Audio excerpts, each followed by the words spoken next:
आरती को प्रणाम करता हूँ, सब केश गुरु माता पिता को प्रणाम करता हूँ। बच्चों ढेर सारा राज और सभी लोगों को सुबह की राम राम। भाई सुबह सुबह राम राम जरूर जोश के साथ बोला कीजिए, पूरा दिन अच्छा गुजरेगा, यकीन जानिए।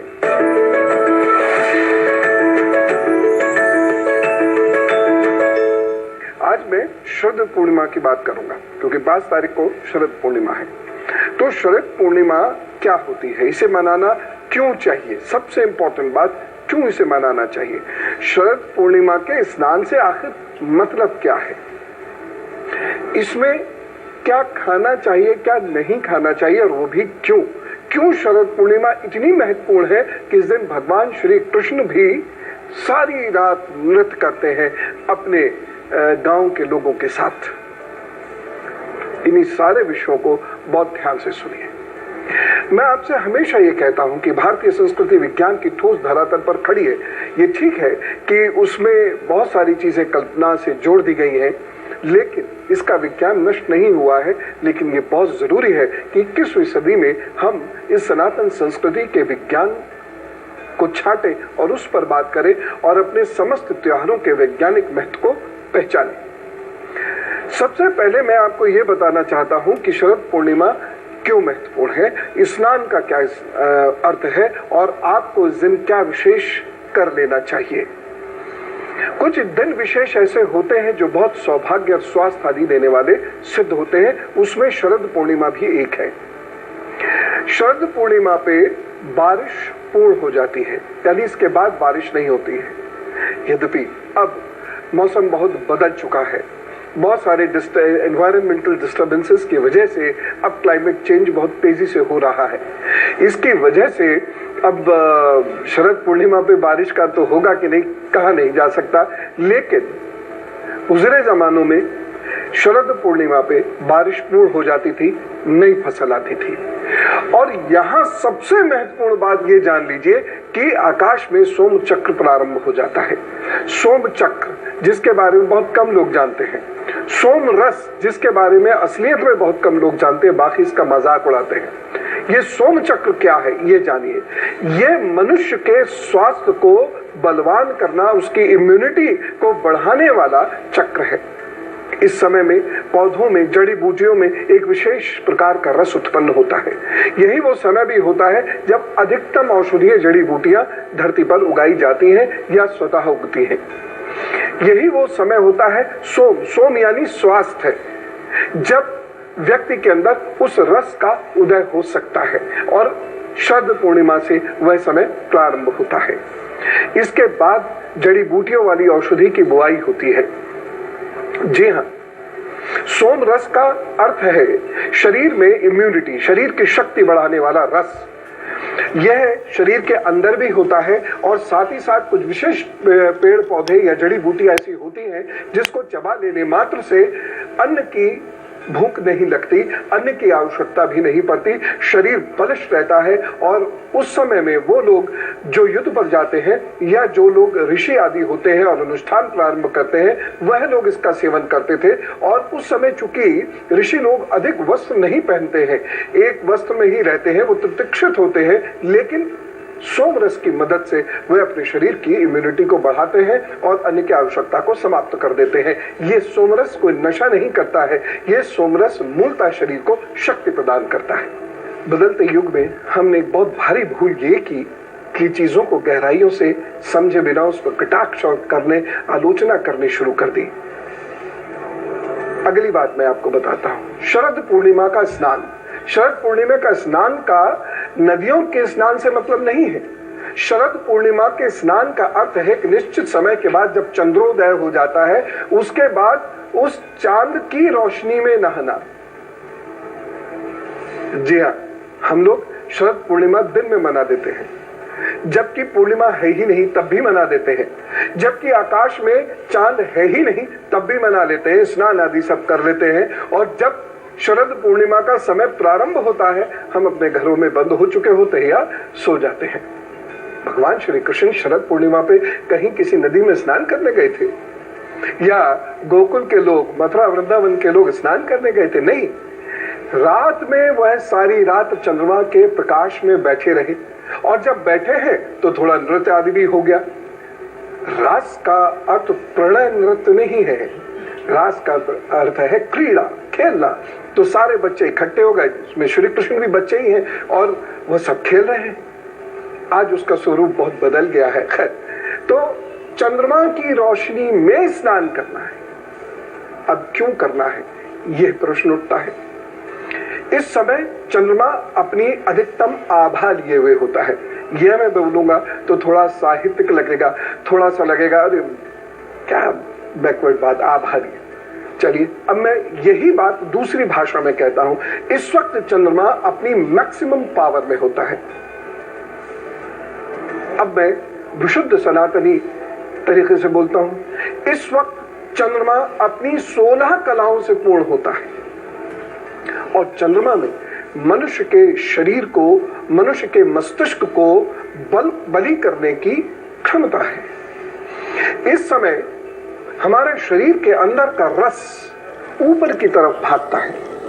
बहुत सारे लोग एक ये तर्क देते हैं कि इस वक्त जिस तरीके से समुद्र का जल उठता है वैसे ही शरीर के अंदर खून उठता है। यह एनालॉजी सही नहीं है, यह वैज्ञानिक नहीं है, विज्ञान सम्मत नहीं है। लेकिन हमारी शुनान ध्वनियों में इस प्रकार का एक रस उधर गति से चलता है, या फिर हम ऐसा भी कह सकते हैं कि रस का उत्पादन अधिक होता है। इस समय हमारे शरीर में वह रस उत्पन्न होता है जो शरीर की रासायनिक क्रियाओं में तेजी करता है, हमारा मेटाबॉलिज्म ठीक करता है। चलिए, आधुनिक रूप से मैंने बताया। एक किंवदंती आती है, या ये सच्चाई भी हो सकती है, कि रावण भी इस दिन से अपनी साधना प्रारंभ करता था, नाभि साधना। रावण का तो मुझे नहीं मालूम, लेकिन मुझे ये जरूर मालूम है कि बहुत सारे योगी जन, ऋषि जन आधुनिक युग में, उनमें से कुछ के दर्शन मुझे स्वयं हुए हैं, वह लोग इस दिन अपनी साधना प्रारंभ करते हैं। बहुत वैज्ञानिक चीज है। नाभि साधना, सूर्य साधना, चंद्र वेदी प्राणायाम की साधना, चंद्र क्रिया, सूर्य आदि क्रियाएं इस दिन से प्रारंभ होती हैं। ये दिन इतना विशिष्ट होता है। इसीलिए लोग क्या करते हैं कि चंद्रमा की रोशनी में स्नान करने, उसको चंद्र स्नान कहते हैं, उस रोशनी में स्नान करने के लिए वह घरों से निकलकर आ जाते हैं, एक जगह इकट्ठे हो जाते हैं, खूब नृत्य आदि भी करते हैं, क्योंकि खाली बैठ के क्या करेंगे सब, तो चलो भाई कुछ गाओ बजाओ। चंद्रमा का प्रकाश तो मिल ही रहा है, उसकी रोशनी में तो हम नहा ही रहे हैं। जैसे सूर्य की रोशनी में नहाने को बास्किंग कहते हैं, इसी प्रकार से ये जो शरद पूर्णिमा है, इसमें जो पूर्णिमा स्नान है वह चंद्रमा की रोशनी में नहाने के लिए बोला गया है। एक बहुत विशेष बात और सुनिए,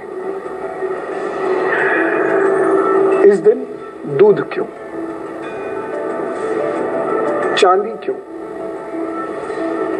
चावल क्यों, बहुत महत्वपूर्ण है। इस दिन चंद्रमा के प्रकाश में, और वैसे भी मैंने बहुत सारे लोगों को ये उपाय बताए हैं और आपने सुना भी होगा कि कुछ दिनों में कहता हूं कि दूध को या जल को चंद्रमा की रोशनी में रख के पीना शुरू करो। चंद्रमा हमारे मस्तिष्क का हाइपोथैलेमस है और ये बेहतर होने से हमारी संवेदनाओं के सिस्टम्स बेहतर होते चले जाते हैं, रोग नहीं होते आसानी से, और हमारी जो कोशिकाएं हैं वह बेहतर होती हैं, मजबूत होती हैं।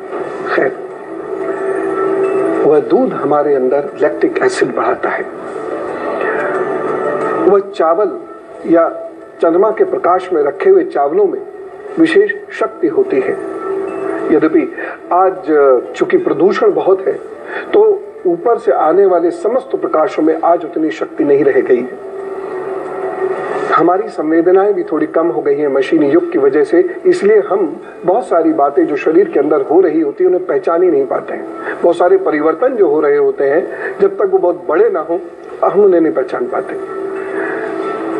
मस्तिष्क के बहुत सारे विचार जब तक वो बहुत डोमिनेटिंग ना हो जाए तब तक हम उन्हें नहीं पहचान पाते। लेकिन चांदी में, क्योंकि चांदी हमारा ब्लड प्यूरिफायर है, चांदी में रखा दूध और चावल, या समझ लीजिए खीर आपने बनाई और उसे चांदी की कटोरी में रखकर आप उसे सारी रात चंद्रमा के प्रकाश में रखिए। यदि आप खीर नहीं खाते हैं और इसमें शक्कर हो यह आवश्यक नहीं है, वो अपने स्वास्थ्य अनुसार लीजिएगा। यदि ये नहीं करते हैं तो चावल, जो घर का चावल है, वह चंद्रमा के प्रकाश में रख दीजिए। दूध, वह चंद्रमा के प्रकाश में रख दीजिए और फिर उसका सेवन करते रहिए जितने दिन संभव हो सके। उस चावल का सेवन करते रहिए, आपको बहुत लाभ होगा। यह है शरद पूर्णिमा की महत्ता। 16 कलाओं के चंद्रमा की जो स्वक्त सबसे शक्तिशाली होता है, बलिष्ठ होता है, क्लोज टू द अर्थ होता है, पूर्ण रूप में होता है, उसकी महत्ता।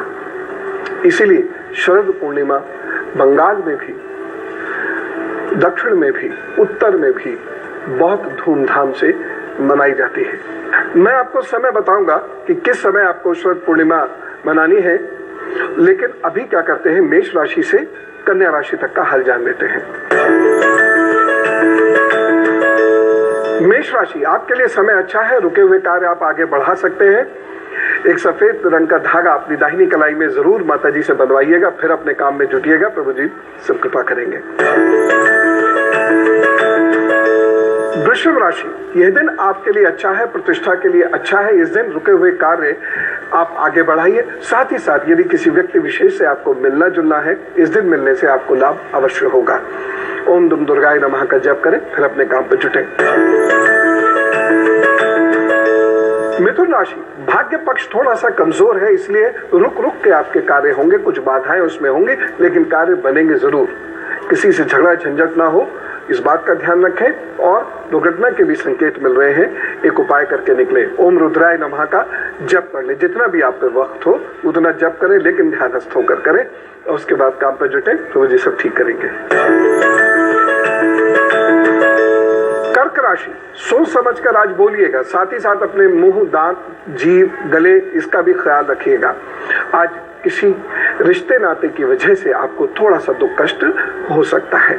उपाय क्या करेंगे, पके हुए भोजन का दान कीजिएगा। सिंह राशि, यह दिन आपके लिए काफी अच्छा है, लेकिन घर गृहस्थी के मामलों में थोड़ा सा ध्यान रखें। यदि आपका कोई प्रेम संबंध चल रहा है या फिर आप किसी व्यक्ति विशेष से विवाह करना चाहते हैं, तो उसमें बहुत सावधानी बरतिएगा, नहीं तो इस दिन कोई परेशानी हो सकती है। ओम अंग अंगारकाय नमः का जप करें, फिर अपने काम पर जुटें। कन्या राशि, इस दिन जल्दबाजी आपको बहुत भारी पड़ सकती है, इसलिए ना जल्दी बोलिएगा, ना जल्दी कोई ओपिनियन बनाइएगा, ना जल्दी में किसी की गारंटी लीजिएगा, ना ही कहीं दस्तखत कीजिएगा। बाकी तो सब ठीक करेंगे प्रभु जी। एक छोटा सा उपाय कर लीजिए, इस दिन गौ माता की सेवा अवश्य कीजिएगा। मैं लेता हूं एक अल्पविराम, उसके बाद जो शरद पूर्णिमा, जिसकी मार्च 2018 से एक वर्ष के अंदर अंदर विवाह हो जाएगा। आइए तुला राशि से मीन राशि तक का हाल जाने, उसके बाद फिर आगे की बात करेंगे। तुला राशि, दिन अच्छा है, आप गलती तो करेंगे लेकिन फिर भी बच जाएंगे, कोई परेशानी नहीं होगी। हल्दी का तिलक लगाइए, फिर काम पे जुटिए। वृश्चिक राशि, इस दिन जल्दबाजी में डिसीजन मत लीजिएगा, लेकिन विद्यार्थियों के लिए दिन बहुत अच्छा है। खूब अच्छे से अपनी पढ़ाई लिखाई कीजिए, लाभ होगा। एक छोटा सा उपाय कर दीजिएगा, इस दिन आटे का दान जरूर कर दीजिएगा। धनु राशि, जो बोले बहुत सोच समझ कर बोले और स्वास्थ्य का अपना विशेष ध्यान रखिएगा। इस दिन किसी गरीब को दूध का दान जरूर कर दे, बाकी सब ठीक है। मकर राशि, यह दिन फैसले लेने के लिए बहुत अच्छे नहीं है। यदि आप किसी मंगल कार्य के लिए जा रहे हैं तो किसी बुजुर्ग को अपने साथ लेकर अवश्य जाइएगा। एक छोटा सा उपाय कर लें, भगवान शिव के सामने सफेद पुष्प रख कर और उन्हें प्रणाम कर फिर अपने काम पर जुटिएगा। कुंभ राशि, यह दिन स्वास्थ्य के लिए बहुत अच्छा नहीं है। नजला, सर्दी, खांसी, जुकाम, इससे बचने की कोशिश कीजिएगा और साथ ही साथ मन को भटकने से रोकिएगा। इस दिन आप शक्कर का दान जरूर कर दीजिएगा। मीन राशि, यह पार्टनरशिप में, मित्रता में या घर गृहस्थी में कोई दिक्कत उत्पन्न करने वाला दिन है, इसलिए बहुत धैर्य से, सुकून से, शांति से इस दिन को गुजारना है। एक छोटा सा उपाय अवश्य कर लीजिएगा। ओम ब्रह्म बृहस्पताय नमः का जप अवश्य कर ले, बाकी प्रभु सब ठीक करें, चिंता ना करें। हम में से कुछ लोगों का है जन्मदिन, तो चलिए उन्हें देते हैं जन्म। आपके आगे आने वाले 12 महीने बहुत अच्छे हैं, खूब मेहनत कीजिएगा। कुछ नए रिश्ते भी जुड़ सकते हैं, लेकिन उन जुड़े हुए रिश्तों को बहुत अच्छे से निभाने की आवश्यकता है, नहीं तो वो आपके लिए परेशानी भी पैदा कर देंगे। नई जगह जाना, अपनी जगह का रेनोवेशन कराना, ये भी सब संभव है इन 12 महीनों में। तो बढ़िया से अपना काम कीजिए और रोजाना एक उपाय कीजिए। माँ दुर्गा के सामने लाल पुष्प अर्पित करके, उन्हें प्रणाम करके फिर अपना काम शुरू किया कीजिएगा, सही होगा।